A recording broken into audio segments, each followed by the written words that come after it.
Chapter 3, Have Some Tea, Episode 3, Homecoming.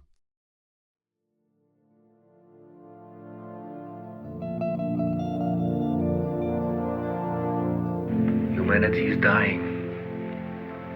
I'm trying to survive in this environment. My name is Nigel. My friends call me Nigel Light.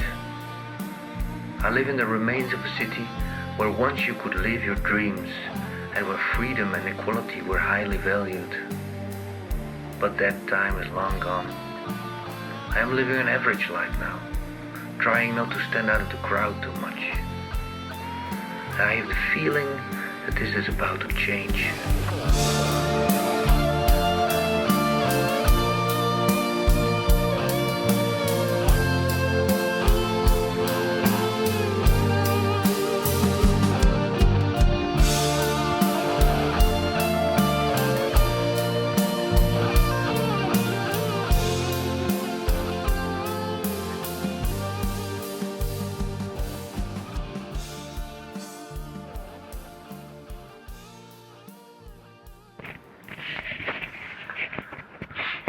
So I wandered off, and the next thing I remembered is that I had this sort of vision where I found myself walking through the streets, a dreaming sensation.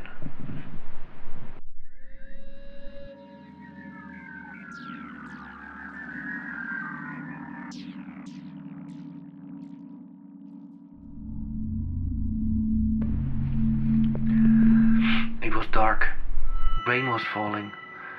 A heavy sadness covered the surface of my home planet Earth. I saw traffic go by, but I did not consciously experience it. You know what I mean? As if my mind was there, but my physical body wasn't.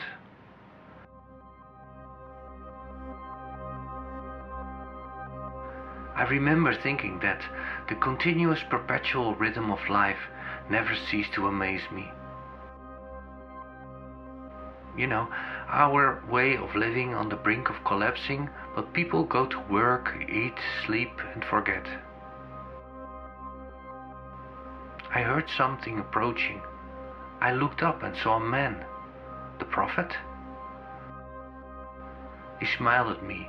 Or no, a positive signal was received by my conscious mind. Without communicating, he led me to a different level of consciousness.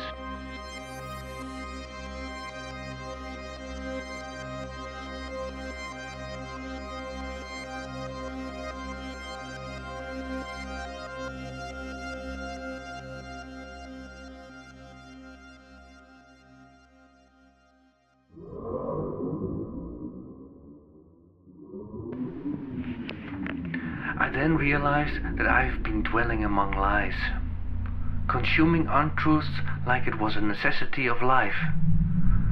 I looked up, saw a moonless sky.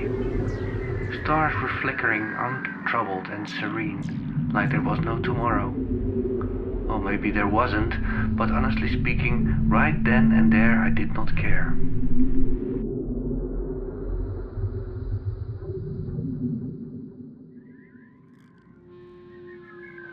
The man stood next to me. I saw his mouth moving, but no sounds were registered in my brain. Then the message was received. Follow me.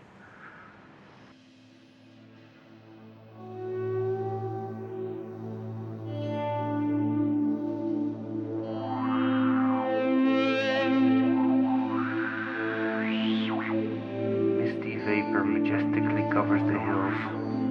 Silence and an unearthly peace of mind entered my existence. Nature revealed itself, like a comfortable chair on a perfect spring evening.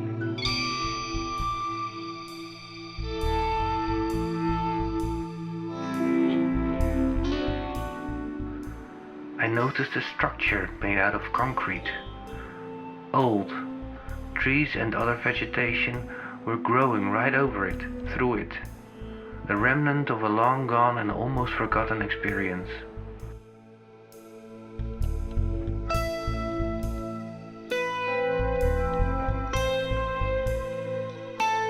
I felt nature. During every heartbeat and every breath, every moving limb and generated thought.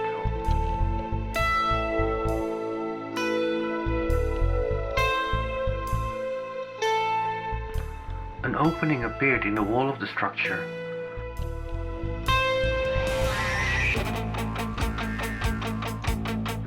This prophet guy was standing next to it as if he was keeping the way clear for me to enter.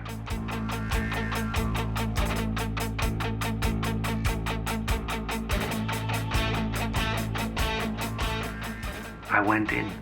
It was a tunnel. The tunnel led me to some distant reality. I was drawn into it, not able to resist.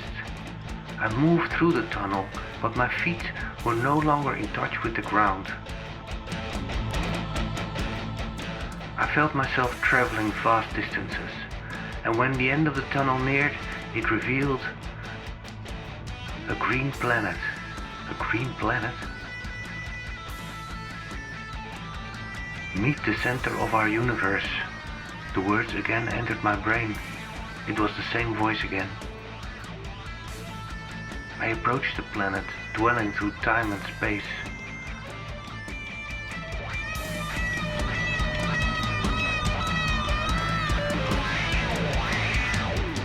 Then, all light faded out. I was instantly being transported back to my reality. The tea. What the fuck was in there?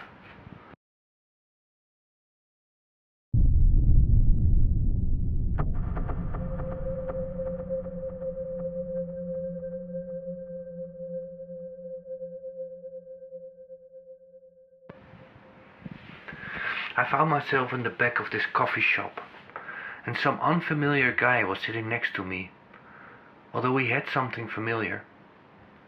He asked me where I came from and what chain of events led me here to this place. I realized that it was him, the prophet.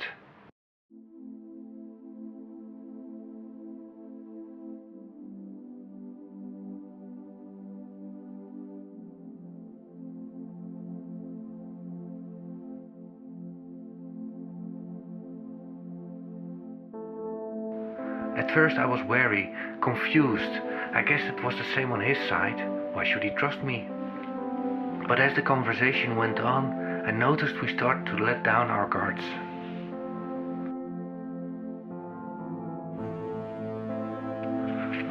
He wanted to know how I became involved with the Fox. I was confused and responded, I thought that you guys were with the Fox. I explained the entire story. Why be secretive about it? He did not seem to be an RP pig, not after what just had happened. And I figured I had nothing to lose.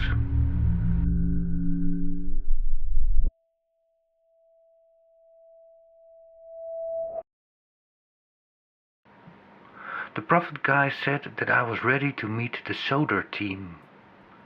He grinned. Apparently I won his trust, because he led me to the front side of the coffee shop, and there I met them all. The woman that picked me up was called Lanike. Then there were Darius, Roxana, Philip, Alexander, and then there was this prophet guy. He was called Tarquin.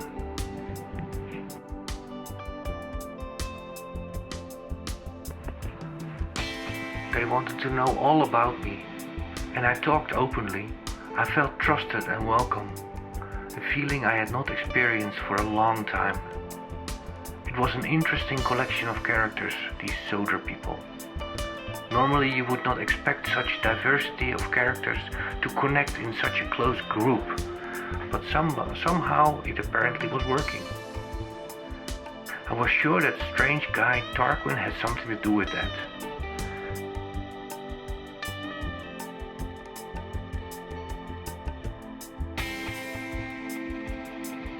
We intensively talked for, I guess, it was only about 15 minutes, but it felt so much longer.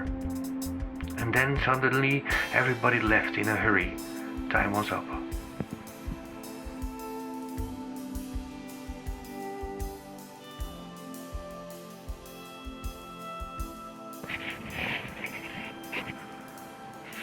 Feeling exhausted, I went home. What an unbelievable experience.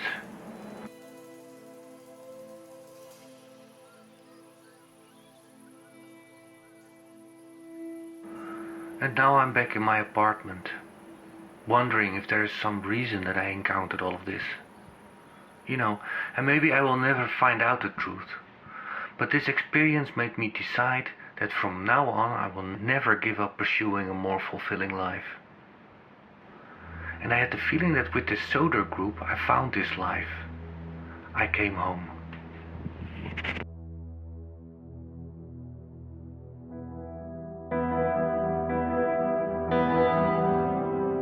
Home, where laughter echoes in the halls. Tales of grace whisper in the walls. A haven where dreams take flight, amidst the glow of a gentle light.